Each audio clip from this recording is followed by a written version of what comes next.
Formula One returns to its pre-season venue at Catalunya for round 7 of the 2023 championship. And following a hectic race last time out, some teams will be hoping for a calmer experience in Spain. Red Bull have their eyes now set on closing the gap to McLaren in the standings and have pushed forward with further upgrades. Meanwhile, their engine supplier Porsche have continued to fine-tune their updates, which helped Pascal Wehrlein secure their highest finish so far at Monza. McLaren have confirmed their major upgrade of the season will be arriving next race at Canada, but think they can be a lot more competitive around Spain due to their chassis strength. But that may be challenged, with Ferrari joining Mercedes and Porsche as real threats throughout the top 12 positions come race day. Audi are still confident of giving Sainz a car to maintain his new lead in the championship, and continue to bring aero upgrades to ensure their car is not a sitting duck in Sector 3. In stark contrast, Jaguar faced huge teething issues with the new engine update they brought to Spain, and say it might compromise their pace this weekend. Vandoorne is said to be rather frustrated as he feels the team deserve at least one win this season, but with the field being so close, Formula One as a sport has become an even crueler mistress this year. And finally, Renault have brought some small updates in a bid to close themselves up to BMW. The two teams have clearly gone in different directions when it comes to car concept, with BMW's paying out at Monza, but Renault believe by the end of the season, they might surprise a few teams.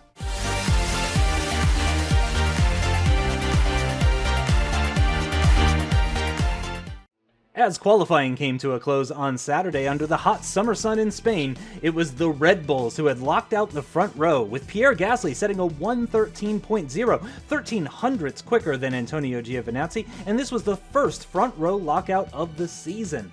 Hometown hero Carlos Sainz was best of the rest, and amazingly only 48 thousandths away from the front row. He's joined by the leading Porsche Works driver Pascal Wehrlein. Ferrari driver Mick Schumacher is the leading Ferrari in the championship and also on track today. He's alongside the McLaren of Ricciardo, both drivers less than 3/10 off the pole time.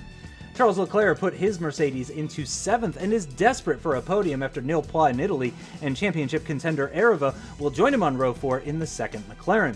Rounding up the top 10 is the all-Jag row 5, with Alexander Albon managing to get the better of his teammate Stoffel Vandoorne, both of the big cats less than half a second away from pole. Just outside the top 10, it's the second Porsche of Lando Norris, 7 positions behind Wehrlein, while George Russell lines up his Mercedes in P12, 5 positions behind Leclerc. Row 7 is a roller coaster of emotion, with Christian Lundgaard managing to put his Renault in P13 and ahead of Max Verstappen in the Ferrari, only 36 thousandths between them, and another polar pairing on row 8 with Italian Grand Prix winner Sergio Perez way down in 15th and alongside the other Renault of Esteban Ocon, who missed out on Q2 by just 2 hundredths of a second. The Saturday struggles continued for Sebastian Vettel, who got knocked out in Q1. He'll start alongside the leading Aston Martin of Jamie Chadwick, just over 7/10 off the pace. And bringing up the rear, it's Aitken and Ilott, both drivers more than 1 second slower than the pole sitter, Pierre Gasly, in the Red Bull.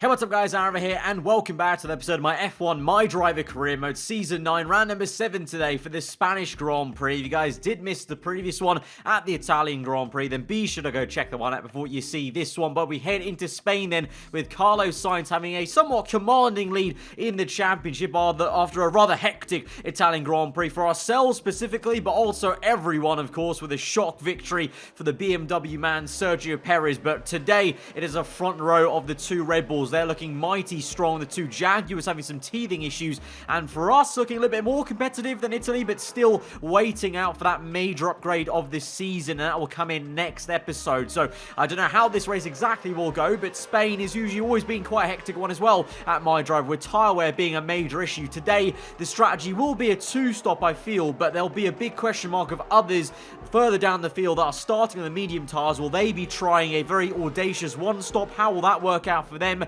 And then, of course, as per usual, as we've seen this season, due to the lightweight nature of these cars, the racing is just so close. But that man leads the championship in 3rd place. But upgrades are continuing on, improvements continuing on for the likes of Porsche as well, who are still tweaking their upgrades. And Wehrlein, with an amazing qualifying yesterday on Saturday, puts him up the order, as well as Mick Schumacher doing a great job in his Ferrari compared to his more kind of senior teammate, I guess, Max Verstappen in the second one. But as we now come towards the last corner and we line line up and we get ready for the final European race of this season before flying away to Canada and finishing out with the last 3 rounds. But we've got to make up for what happened last time out. Unfortunate, but we can't dwell too much in the past. It's all about the now. And so here we are, P8 then, as we go towards 5 red lights to the Spanish Grand Prix, round number 7 of this season. Lights are out and we're underway. It's a great getaway for us compared to Leclerc initially there, but then Albon is the one that really jumps us on the left-hand side. We are going to maintain P8. So far, so good. But towards turn 1, the 2 Red Bulls are side by side. Giovinazzi going down the inside of Pierre Gasly then, and it's 3 wide between the Audi, Ferrari,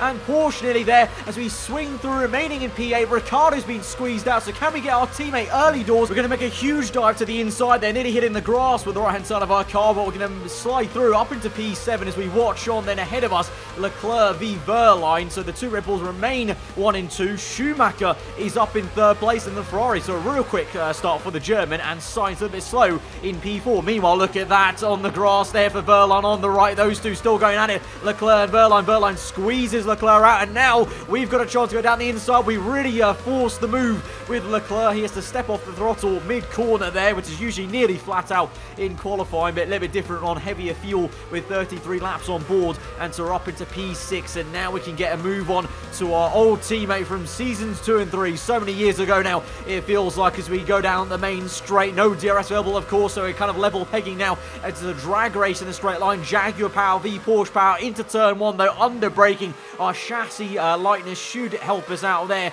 compared to the Porsche, and we're up into P5, and we can now look to try and capitalise on the clean air ahead of us and catch up to this pack of Sainz in P4. 3rd is Mick Schumacher, and 2nd is Giovinazzi, I believe. So Gasly leads the way once again in a Grand Prix, but let's see if he can actually hold on, as it's now 3 wide between Sainz, Gio, and Schumacher might come out on top. No, Giovinazzi somehow managed to escape that. He was in the middle, got pinched in by both those drivers, and somehow come out unscathed, and instead it's just Schumacher and Sainz that will swap positions. So the Spaniard at his home Grand Prix, remember, is up into 3rd place now, leads the championship here, so it's kind of, in his hands at the moment in round number 7. Obviously still a long way to go in this season, but right now doing the job in 3rd place there to get on the podium for now, but it's a long way to go in this Grand Prix as well. Meanwhile, still going on is this fight between Wehrlein and Leclerc, and it's getting very frosty indeed as Leclerc continues to push Wehrlein right to the edge of the circuit there. Ricciardo also maybe in the mix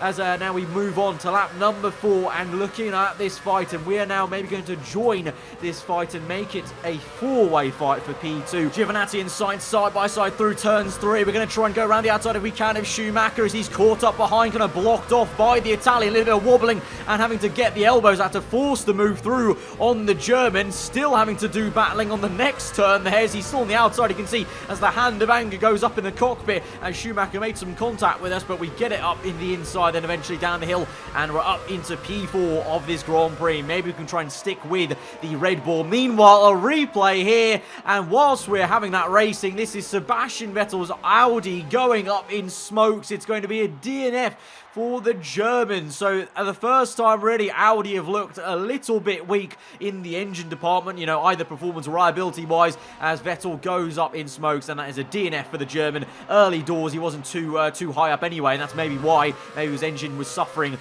from the get-go, from the start of this Grand Prix. So we now move back to our POV on towards lap number 5. Schumacher coming back at us there with DRS activated, even though we've got it. That Ferrari looking a little bit quicker in a straight line these days after the B-spec engine upgrade it received last time at the Italian Grand Prix, but we do some good defensive work to maintain the racing line and maintain the P4, but for how much longer, because Schumacher comes again. So you can see for sure that Ferrari definitely looks a lot more competitive than it ever did in the previous races, but now we move on towards lap number 6, and we've gotten away from Schumacher, and crucially, we're in the slipstream of Giovinazzi, but we're going to watch him instead make the move on Sainz. Sainz goes a bit deep into that corner to try and defend against the Italian there, the Red Bull on the inside. Oh, it's very close to 2 rub tyres. A bit of smoke comes off the rear left of the Italian. We're now going to try and go down the inside. Maybe can't quite make it work though, because Gio holds a very aggressive line, and so in the end we have to watch on the battle there, but a brilliant one brewing between Giovinazzi and Sainz will come in. We're going to cover him off, and we're going to come in ourselves for the first pit stop of 2 today. Like I mentioned at the start, during the formation lap, it's going to be a 2 stop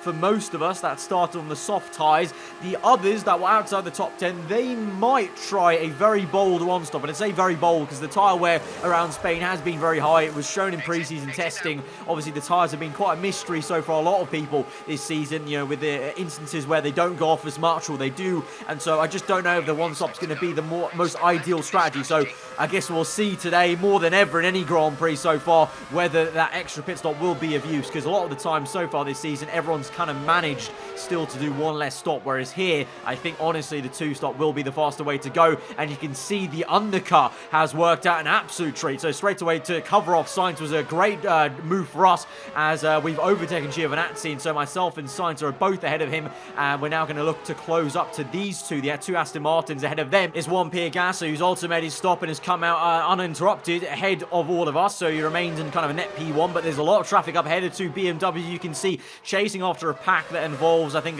George Russell there and Verstappen, the Ferrari Mercedes, so plenty of traffic to get through, and there's some fast cars in that traffic that are maybe trying the one-stop, so there may be a potential to gain or lose some time here in this traffic, as you can see right here, having to make a monstrous dive around the outside of both Aston Martin cars, Chadwick and Ilott, and we're up into P10, trying to keep up pace with Carlos Sainz desperately and trying to get within that 1 second region, and both of us are catching up to Gasly very quickly. And I gotta say, Gasly's looking quite slow for some reason. He's looking awkwardly so, and I think that just might be an issue for the Red Bull man once again in this season. Pierre Gasly getting very unlucky as Sainz closes up, and it's going to be maybe an overtake. No, so close to making one though, but it looks like the Red Bull's so slow off that corner. Sainz now goes down the inside there, and Gasly and Sainz are side by side up the hill. We're now going to make it 3 wide between myself, Sainz and Gasly. It's the old rivals from last season, Season 8. Sainz locks up. We go round the outside of Gasly to finish off the move, but Sainz ultimately gains 2 positions there effectively versus both of us.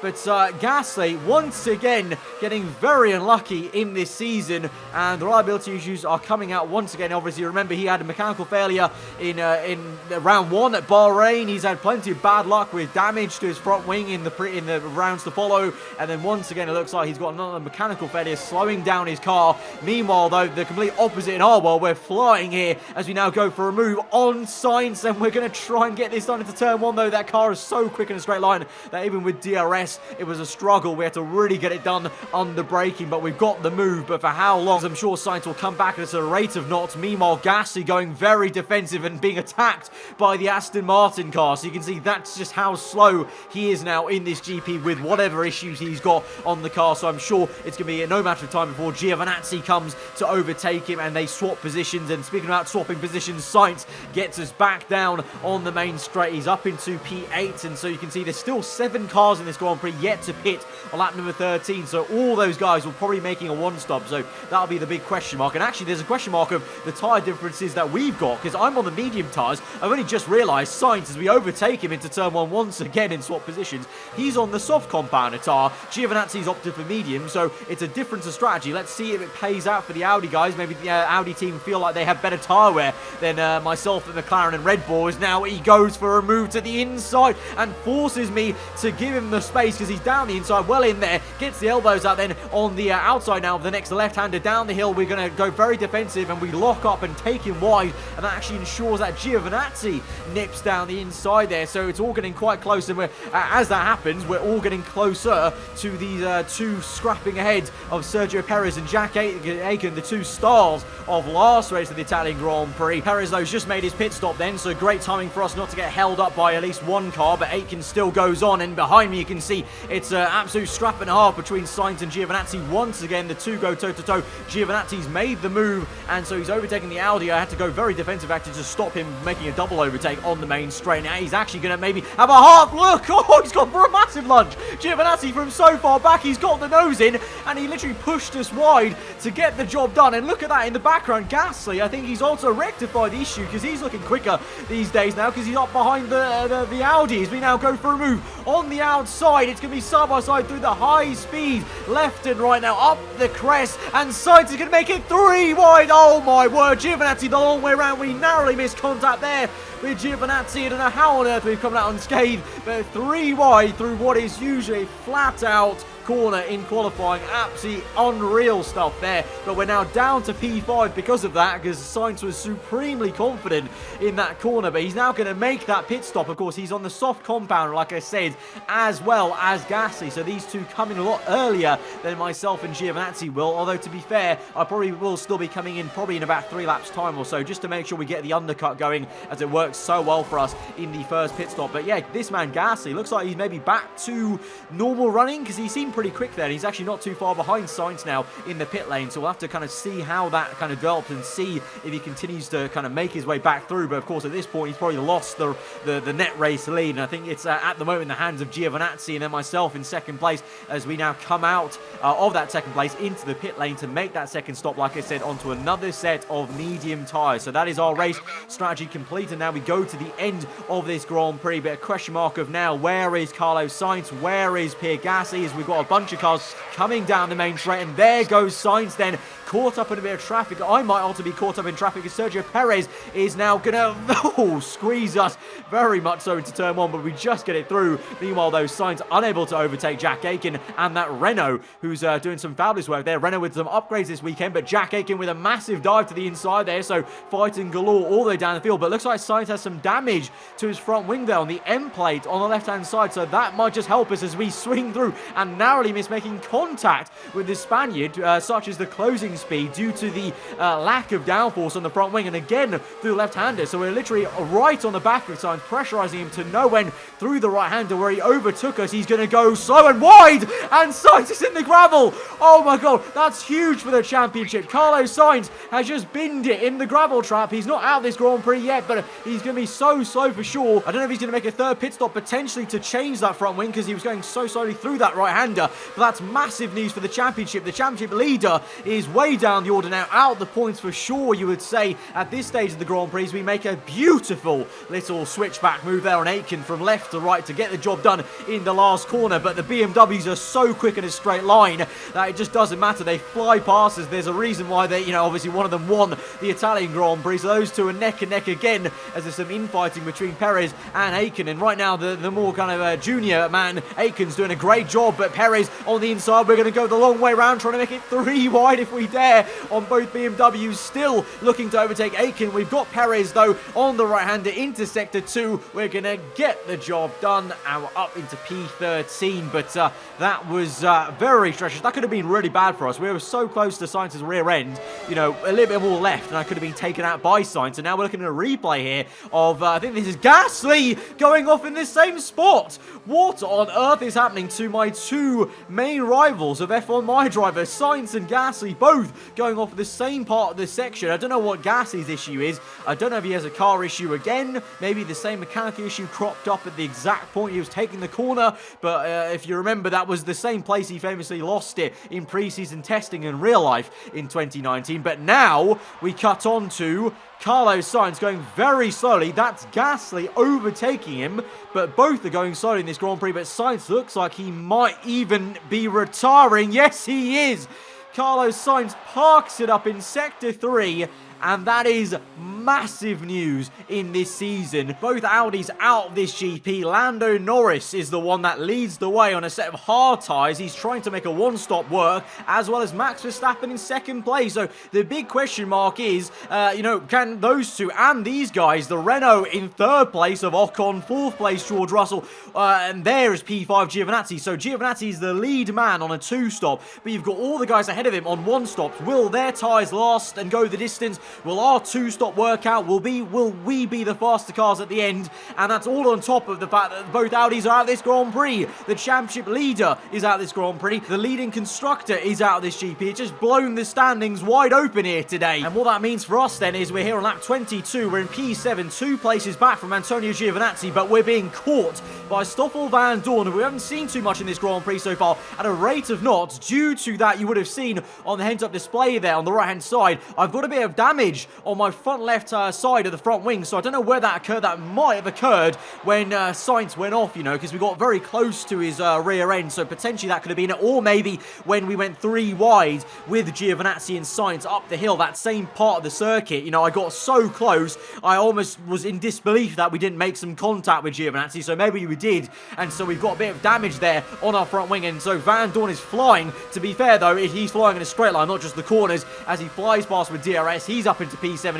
He sets the fast lap of the Grand Prix. So Vandoorne is the fastest man on track now. We saw, you know, Jaguar brought upgrades to this weekend. They had teething issues in practice and qualifying, but looks like they've sorted them out, and that car is absolutely gunning for it in this GP now. But we are being caught by Mick Schumacher as well. So we're just going backwards now in this Grand Prix with this damage, and also in the straight line not looking too great as well. Although I'm going to try and keep up with Schumacher if we can, because in the corners, even with the damage, the McLaren should have the kind of pace to maintain the pace with Schumacher in the Ferrari. So we go up and try to re-overtake the German, back up into P8 of this Grand Prix to the inside. Vandoorne now on the back already of that Renault, I believe. But yeah, at the moment in the lead of this Grand Prix is Lando Norris from Verstappen. I believe then it's Ocon, George Russell, Giovinazzi then you've got, and then you've got the other Renault of Lundgaard, as you saw in the distance there. I think it was 3 wide, but Schumacher tries to get back at us. So all through these kind of high-speed corners, that Ferrari will be very quick indeed. But yeah, there you go, confirmation there.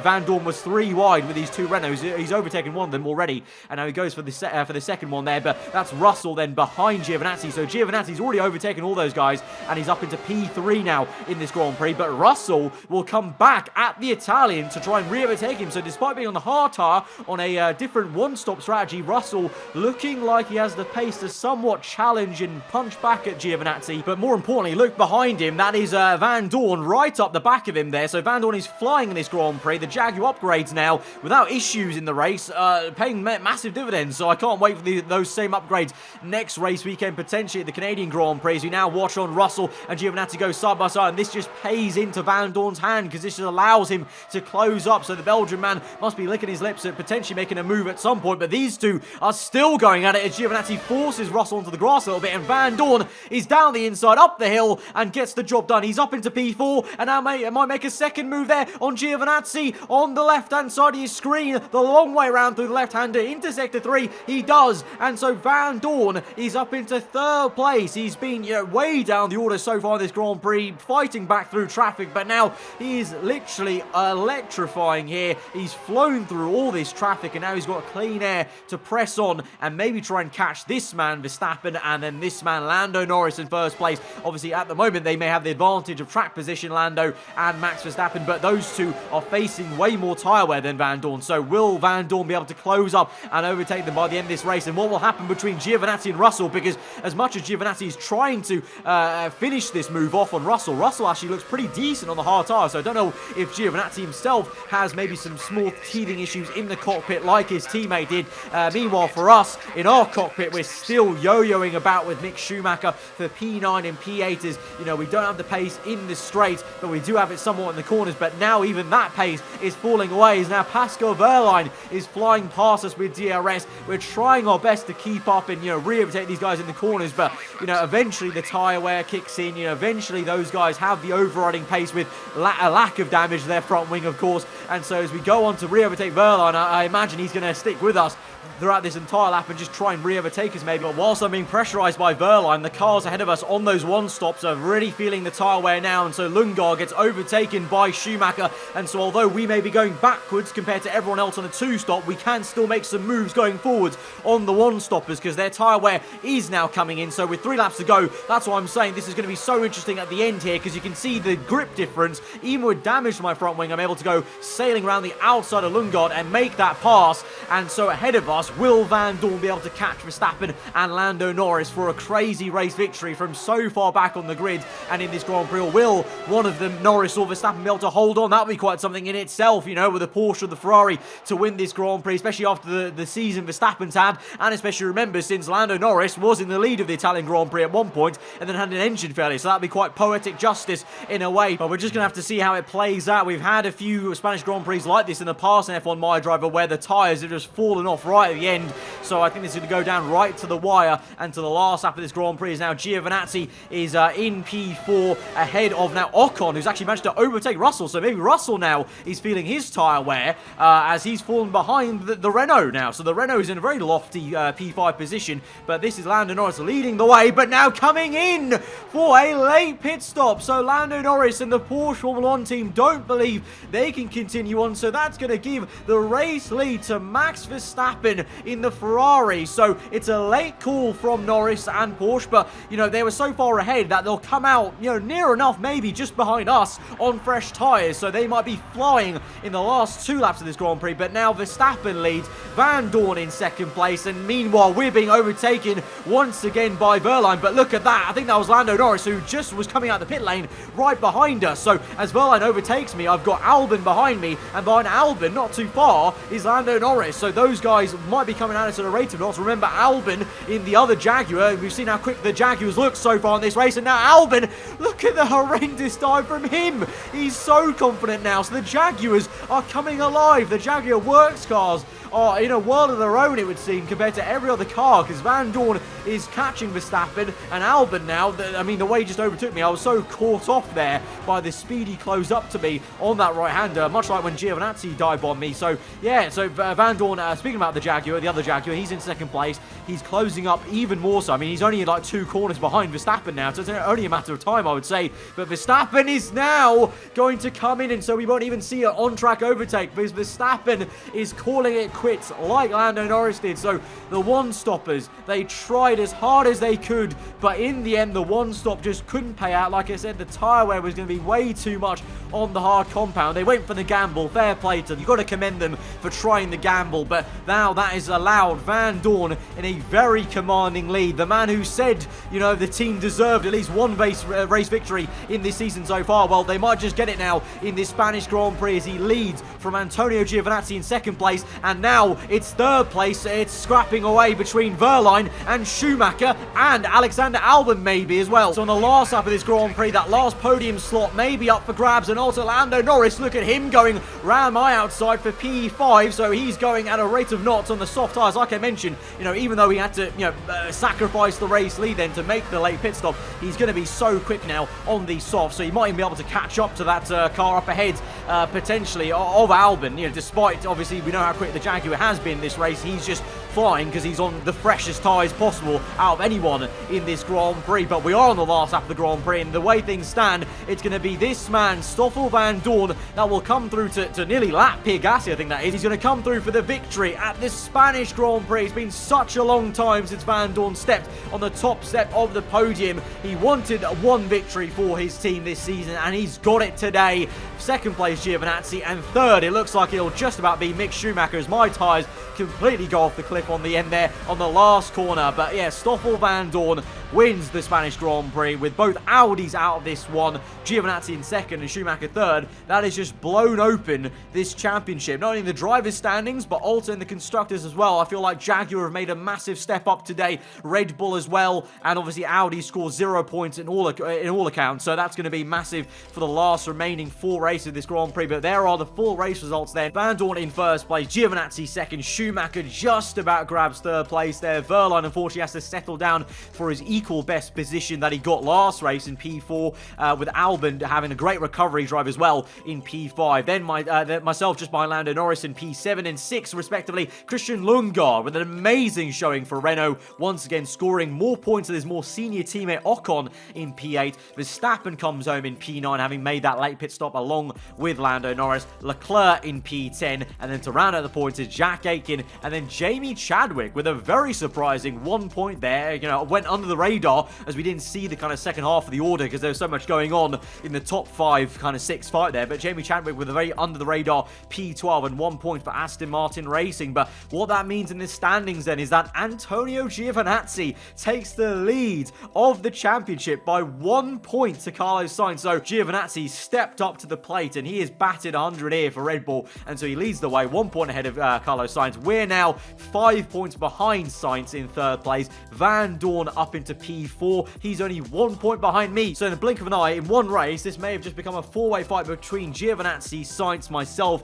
and Van Dorn. Behind him then is Ricciardo. Wehrlein very close behind there, 1 point behind. Vettel and Perez level on points still, both not scoring points today. Schumacher up into P9, Leclerc, Albon, and then Gasly rounds out the top 12. And in the constructors, not only in the driver's standings, in the constructors standings, it is a close fight as well, because Audi scoring no points means that McLaren, our team, we're now 3 points behind them in second place. Red Bull on 136, and then Jaguar, they're remaining P4, but crucially now they're only 1 point behind Red Bull. So it's maybe even a four-way fight in the constructors standings for the championship, which is amazing to see. Ferrari also get up into P5 there, so doing a great job after the B-Spec engine upgrades, paying out dividends in the last race. BMW remain in P6, just ahead of Porsche, but they gain some decent points with Wehrlein scoring well, and then Renault overtake Aston Martin to get up into P9, and Aston Martin down to P10. So this race, I mean, I thought last race was crazy just for the result, but this race actually is crazier for the fact that it's just blown both championships wide open